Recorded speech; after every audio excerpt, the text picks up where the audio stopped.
যারা ইতিমধ্যে হত্যাকারী হিসেবে বিশ্বের কাছে স্বীকৃত, তাদের বিচার এই দেশের মাটিতে হবেই।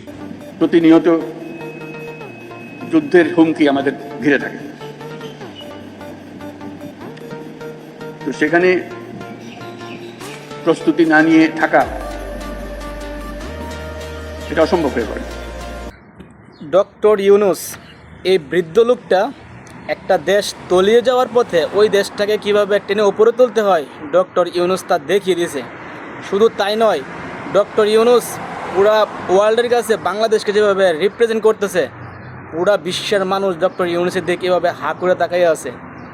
আর ডক্টর ইউনূসের ভিডিও যদি আমি আমার রুমের মধ্যে অন করি, বিভিন্ন ভিডিও ক্লিপ কিছু মানুষের জ্বলে, কিছু আমার ইন্ডিয়ান লোক আছে আমার রুমমেট, এরার মধ্যে মনে করেন ফুসকা পড়ে, এরার বলে যে আর এগুলো আলতু ফালতু ভিডিও ভিউজের জন্য এগুলো করতেছে।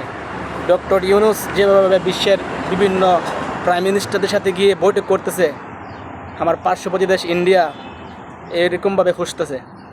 তো এই বৃদ্ধ লোকটা শেষ বয়সে আইসা বাংলাদেশ কীভাবে আঁকড়ে ধরলো, আর আমরা তার পাশে থাকবো না, এটা কী করে হয়?